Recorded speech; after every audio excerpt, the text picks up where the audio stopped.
Vamos chamar então agora para fazer a sua explanação a companheira Oriana Soares, que é da coordenadora Latinidad del Perú.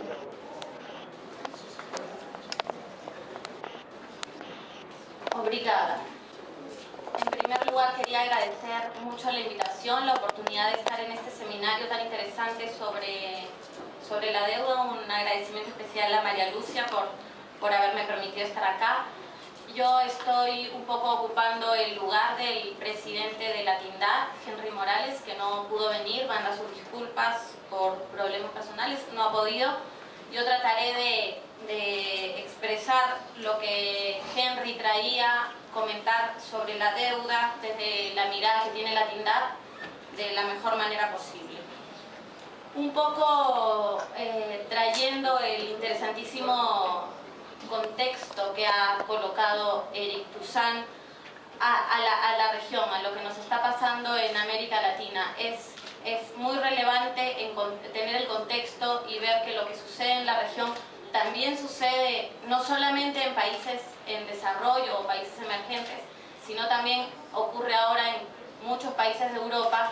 Es un referente interesante porque ha permitido volver a poner en la agenda, como no estaba hace tiempo, el tema de la deuda. En América Latina hago un brevísimo recuento. Durante los años 70 hubo un exceso de crédito, hubo una oferta de crédito por parte de las economías desarrolladas hacia los países en desarrollo. Muchas fueron tomadas por dictaduras y se generó un endeudamiento grande que vino a explotar en la década de los 80, la llamada década perdida de América Latina, porque cambiaron las condiciones, subió la tasa de crédito y bueno, todos los países entramos en problemas de pago de la balanza de pagos, como la mayoría de acá deben saber.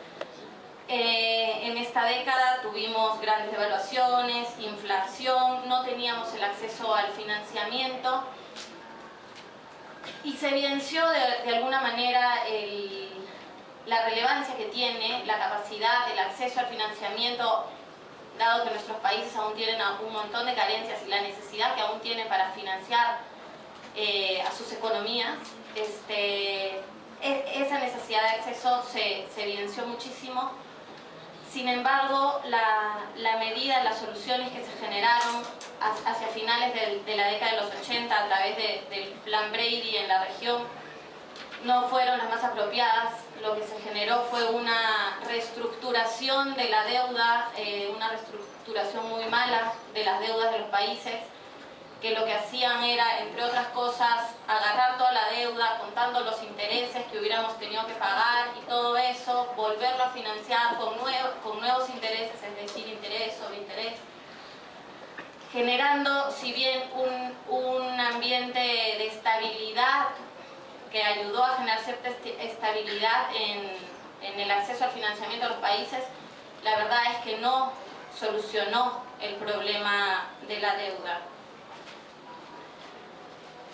Ya en la década del 2000, en el nuevo milenio, si bien comenzó con un interés muy fuerte, no solamente de muchas organizaciones, sobre el problema de la deuda, con una atención específica para acabar con los problemas de la deuda, la verdad es que si ustedes revisan ya hacia finales de la primera década del 2000, los estudios, la literatura al respecto, no de las organizaciones sociales, pero de las estadísticas en generales, por ejemplo, verán que el tema de la deuda en nuestra región ha pasado a ser considerado como algo menor. En los últimos años, las deudas de varios de los países de la región como porcentaje del Producto Bruto Interno ha decrecido muchísimo. Por lo tanto, el tema de la deuda, del acceso al financiamiento, ha salido un poco de muchas de las agendas políticas de varios países de la región. Yo les muestro acá un poco lo que presenta la CEPAL al respecto.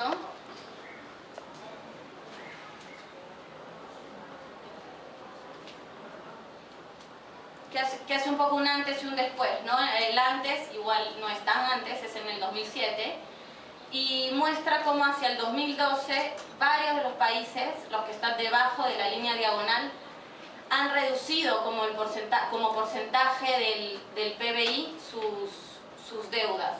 Destaca Brasil como uno de los países que no ha reducido como porcentaje de la deuda, y dado el peso de Brasil es muy importante para la región, pero pareciera que el problema de la deuda es un problema del ayer, dado que muchos verán que son más los países que habrían reducido la deuda actual como porcentaje del PBI a comparación de cómo la tenían antes.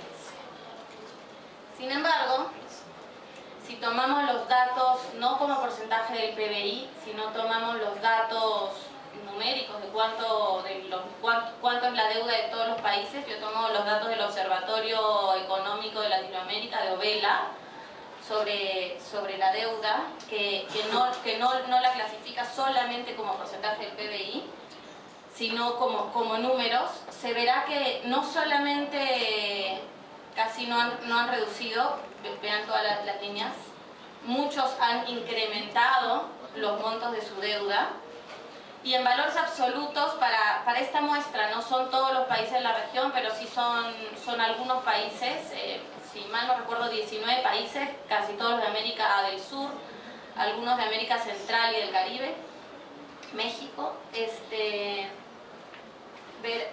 Verán que para estos países en números absolutos no solamente no se ha reducido la deuda, sino que ha incrementado en más o menos un 33%.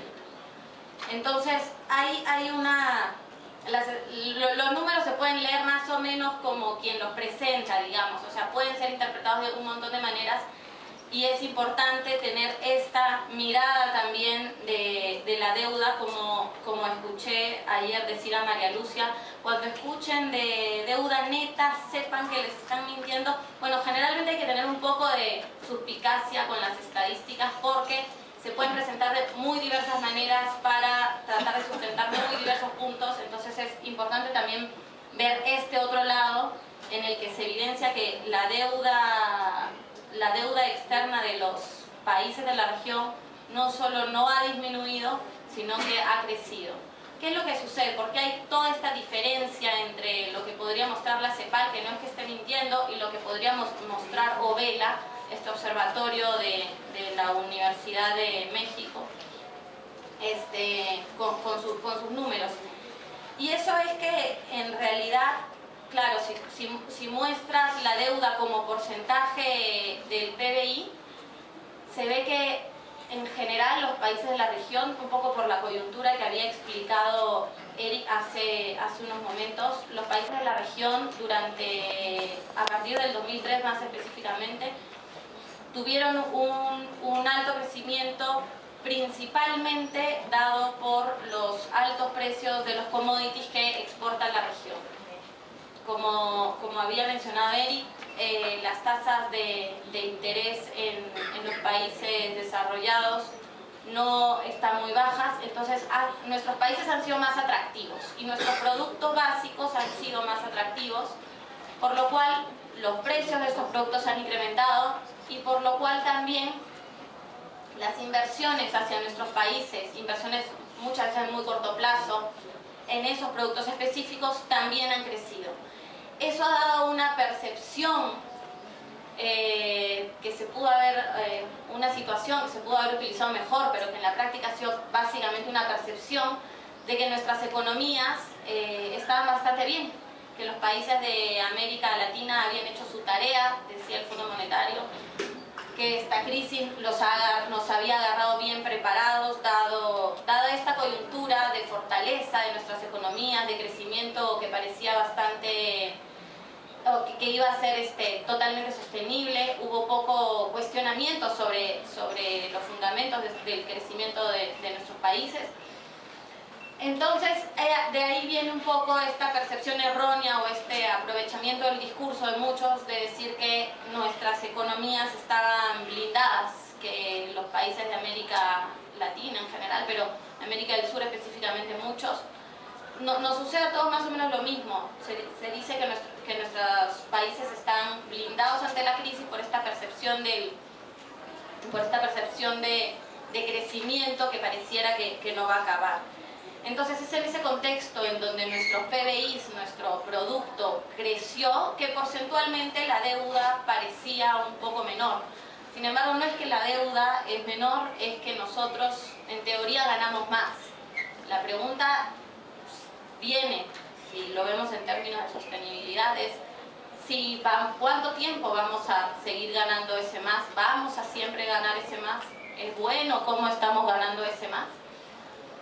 Entonces, en ese sentido es importante otra vez rescatar lo que dijo Eric sobre la crisis y el impacto que tiene la crisis en los países de la región y el posible impacto que le va a tener la crisis a nuestras balanzas de pagos y con ello a la deuda. Así no pareciera que la deuda sea un problema en la mayoría de países, está muy claro como para Brasil hace una diferencia bien grande, como ha crecido igual mucho más que los demás países. Los demás países ha crecido, pero no en las proporciones que ha crecido la deuda en Brasil.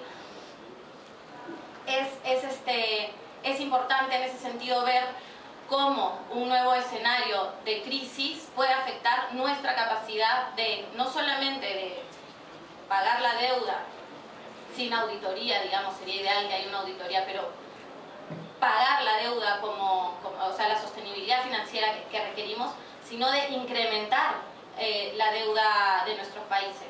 Es un escenario de riesgo que, como ya se vio, hay dos factores que pueden preocupar ya a la región. Por un lado, estos precios de los commodities, que eran los que nos daban estos flujos de ingresos y esta percepción de bonanza, ya dejaron de crecer como estaban creciendo antes, han parado un poco el ritmo, se han estancado, algunos dicen que bajará, otros dicen que se quedará, pero sin embargo ya no están a los niveles de antes. Otro factor de riesgo es las exportaciones de nuestros países. Nosotros para tener dólares y poder cumplir con nuestras obligaciones financieras, necesitamos de los dólares, muchos de esos entran por las exportaciones. Las exportaciones en la mayoría de los países de la región se han visto frenadas por la crisis, por el estancamiento del crecimiento chino a tan altas tasas, por la crisis en Europa que no importan, por la baja del precio de los productos que exportamos.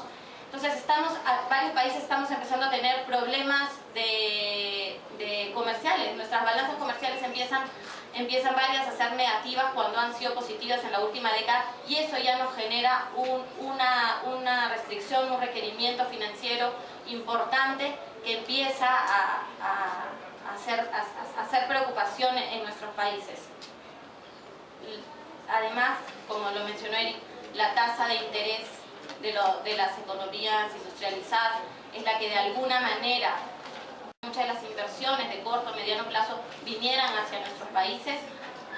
Basta que suba un poquito y es muy posible que muchos de esos capitales se vayan, generándonos también un drenaje adicional de recursos. Eso no solamente, además de los recursos que se drenarían hacia otros países, hacia los países industrializados, tiene un impacto en nuestro tipo de cambio. Es decir, cuando salen un montón de capitales, generalmente las monedas de la región se aprecian, por lo tanto nuestras deudas se hacen más caras en comparación de moneda nacional. Nuestros productos, si bien reciben más ingresos con las exportaciones, nuestras importaciones son más caras, y además una depreciación continuada puede traer problemas inflacionarios, como ya todos conocemos, ¿no? Entonces, en realidad, sí se avisora un escenario que puede ser no tan favorable para la región y que puede traernos bastantes problemas. Específicamente, y quería llamar un poco la atención sobre este punto, es el problema que no es solamente de la deuda pública. La deuda pública es la que les acabo de mostrar, la que está mostrada en ese gráfico de ahí. La deuda pública o garantizada públicamente. Sin embargo, también existe la deuda privada, que es en estos escenarios de problemas de pagos, de encarecimiento del financiamiento externo, que pasa mágicamente a ser también deuda pública, ¿no? Entonces la deuda de muchas entidades nacionales que se endeudan, o bancos que se endeudan en moneda extranjera, en circunstancias de crisis pasa a ser deuda pública. Por lo tanto es importante, siempre muy importante, hacer seguimiento también a lo que es la deuda externa privada. En ese sentido, yo les muestro un poco este cuadro. La barrita azul es la deuda externa, también con datos de Ovela para estos países que mencioné antes. La barrita azul es el endeudamiento externo total. Las barritas rojas son el endeudamiento público y las barritas verdes el endeudamiento privado. Para estos países de la región se ve claramente, como muestra la tendencia de la rayita roja, que es la del endeudamiento público, que está creciendo, aunque de manera moderada. Sin embargo, se ve la tendencia, que es la rayita verde, del endeudamiento privado, que efectivamente crece mucho más que el endeudamiento público. Se ve que por lo menos para 2011 el endeudamiento privado es bastante más alto que el endeudamiento público. Esto, como les digo, es el riesgo, se vio antes en América Latina, pero se vio muy recientemente con los salvatajes financieros, tanto en Europa como en Estados Unidos, la importancia que tiene esa deuda pública o ese prestamista de última instancia que termina siendo el gobierno, de tener que asumir la deuda, la crisis de los privados, que en este caso, como verán, es bastante alta, y el impacto que eso posteriormente tiene en las cuentas de los países, que significa cobrar más a los contribuyentes o menos dinero para invertir en los gastos sociales, que es lo que se requiere, ¿no? Entonces es importante tener siempre bien presente cómo va yendo también la deuda privada, sobre todo en estos escenarios en donde se prevé que la crisis finalmente llegará de una manera más importante a los países de la región. Sin embargo, desde la TINDAD, que es la organización donde yo trabajo, en realidad vemos el tema del financiamiento no solamente a través de la deuda y los problemas que genera la deuda, sino como un problema general, no solamente por un lado como una necesidad de nuestros países para poder proveer todos los servicios básicos que aún están bastante pendientes, sino como la financiarización de la economía ha ido apoderándose cada vez más de las lógicas y utilizando mecanismos públicos, recursos públicos para generar muchísimos más ingresos. En ese sentido es importante poner atención a la deuda externa, pero también es importante poner atención a todos los otros flujos financieros que llegan a la región. Es importante ver las inversiones, es importante ver la cooperación internacional, todo como mecanismos que tiene el sistema financiero para utilizar en el fondo muchos de los recursos de la región. Por ejemplo, mucha de la cooperación viene condicionada a otros préstamos, mucha de la inversión se financia con endeudamiento público, más aún en estos momentos mucha de la inversión se está apalancando con recursos públicos para cubrir, para garantizar las inversiones privadas. Entonces es necesario ver todos estos problemas como parte todo de un sistema de financiarización que va andando por los sectores para tratar de sacar los mayores intereses, los mayores requerimientos que puedan, y que está utilizando muchos mecanismos del Estado, está utilizando finalmente fondos públicos, o sea, fondos de todos nosotros, para poder hacerlo. Por eso el debate de la deuda en su momento y hasta ahora, pero otros debates sobre la financiarización, permiten ver a través de qué mecanismos también la financiarización con el lucro de los privados se empieza a meter. La deuda, como sabrán muchas, viene condicionada a implementar algunas políticas macroeconómicas, condicionada a tener ajustes fiscales que finalmente repercuten en una incapacidad de los estados para invertir en los gastos sociales que se requieren. Lo mismo sucede con la cooperación, que aunque puede ser muy mínima y en verdad desde la Tindad hemos debatido bastante el concepto de cooperación, también lo que a veces trae aparejado es más endeudamiento, y la inversión, que también pareciera ser como que el mejor mecanismo para financiar los países, por lo menos así se plantea siempre en los discursos, en muchos casos tiene aparejados, como se mencionaba, fondos públicos que sirven como garantía y como apalancamiento. En otros casos son endeudamiento público, y en muy pocos casos hay un seguimiento real de los impactos que tiene esta inversión en el desarrollo, en el acceso de las poblaciones a mejores bienes y servicios públicos. Entonces, tener atención a que esto es un sistema integrado, que el sistema financiero busca distintos mecanismos para aprovechar los recursos que tienen nuestros países, es cada vez más evidente desde distintas perspectivas, y cómo finalmente nuestros países, a través de la deuda, pero también a través de la remisión de utilidades y otras formas, terminan proveyendo bastantes más recursos acumulados a los países que se supone que nos están dando recursos que viceversa. Entonces es indispensable mirarlo todo esto de manera conjunta. Yo lo dejaría ahí.